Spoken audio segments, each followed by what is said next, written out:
بسم اللہ الرحمن الرحیم۔ میرے محترم بھائیوں اور دوستوں، حضرت مولانا رومی رحمہ اللہ اپنے کتاب حکایات رومی کے اندر لکھتے ہیں کہ ایک آدمی جنگل بیابان میں پیدل سفر کر رہا تھا، تو سفر کرتے کرتے وہ تک گیا۔ تھوڑی دیر آرام کرنے کے لیے وہ ایک سایہ دار درخت کے نیچے لیٹ گیا۔ تھکاوٹ کی وجہ سے اس پر نیند کا غلبہ ہوا۔ دور سے ایک عقل مند گھڑ سوار آ رہا تھا۔ کچھ فاصلے پر اس گھڑ سوار کی نظر اس سوئے ہوئے آدمی پر پڑ گئی جس کے چہرے پر ایک سیاہ سانپ بیٹھا ہوا تھا۔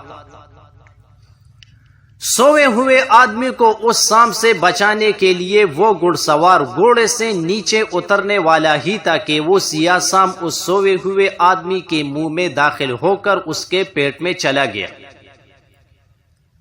گھوڑے سوار نے جب یہ حالت دیکھا تو اس نے سوچا کہ سانپ کو اس کے پیٹ سے کس طرح نکالنا چاہیے۔ فوراً اس نے ایک ترکیب سوچی۔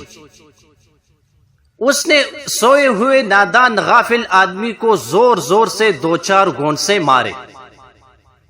وہ بلبلا کر اٹھا اور گھبرا کر بھاگا۔ گھوڑے سوار نے بھی اس کے پیچھے پیچھے بھاگنا شروع کر دیا۔ راستے میں ایک سیب کے درخت کے نیچے کچھ کچے پکے سیب گرے ہوئے تھے۔ گھڑ سوار نے اسے کہا، یہ سیب اٹھا کر کھانے شروع کر دو ورنہ میں مار مار کر تمہارا کچھو مر نکال دوں گا۔ اس نے وہ کچے پکے سیب کھانے شروع کر دیے۔ جب وہ سیب کا کر تک گیا اور اس کے معدے میں گنجائش نہ رہی تو اس کا جی مت لانے لگا۔ پھر اس گھوڑے سوار نے کہا، میرے آگے آگے بھاگو، اگر کہے دم لیا تو میں تمہیں جان سے مار ڈالوں گا۔ وہ مسافر پھر دوڑنے لگا۔ جب دوڑتے دوڑتے تک کر سستانے لگا تو گھوڑے سوار نے پھر اسے ایک زوردار گھونسا رسید کیا۔ وہ بیچارہ ہاتھ جوڑ کے کہنے لگا، میں نے تمہارا کیا بگاڑا ہے، آپ مجھے کس جرم کی وجہ سے سزا دے رہے ہیں؟ اگر تمہیں مجھ سے کوئی پیدائشی دشمنی ہے تو میرا سر کاٹ دو، کم از کم اس طرح مجھے تڑپا تڑپا کر نہ مارو۔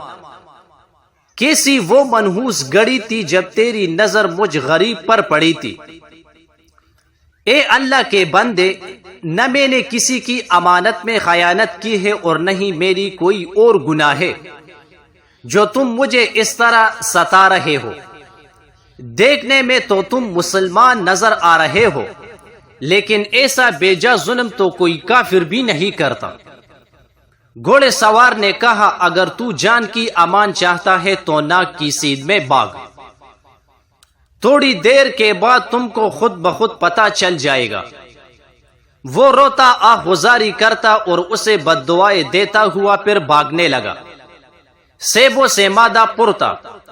اس طرح بھاگنے سے اس کا دل مت لانے لگا اور بھاگتے ہوئے منہ کے بل گر پڑا اور کے پر کے کرنے لگا۔ اسی وقت سارا کایا پیا باہر آ گیا۔ اسی سے وہ سیاہ سانپ بھی اس کے پیٹ سے نکل آیا۔ جب اس کی نظر سانپ پر پڑی تو وہ خوف سے تر تر کانپنے لگا۔ چند لمحے پہلے جب اس پر تکلیفوں کا پہاڑ گرا ہوا تھا وہ ساری تکلیف جاتی رہی۔ پھر وہ بے اختیار اس عقل مند گھوڑے سوار کے قدموں میں گر پڑا اور گڑ گڑا کے اپنے کہے سنے کی معافی مانگی کہ تو میرے لیے رحمت کا فرشتہ ثابت ہوا ہے۔ اب اسے سمجھ آئی کہ اس گھڑ سوار نے کس عرض سے اسے مارا پیٹا اور دوڑایا بگایا۔ اس نے گھوڑے سوار کا دل اور جان سے شکریہ ادا کیا کہ تو میرا سردار اور ولی نعمت ہے۔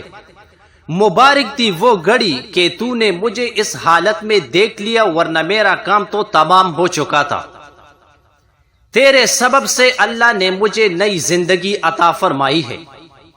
افسوس کہ تو مجھ پر ماؤ جیسی شفقت کر رہا تھا اور میں تجھ سے گدوں کی طرح بھاگ رہا تھا۔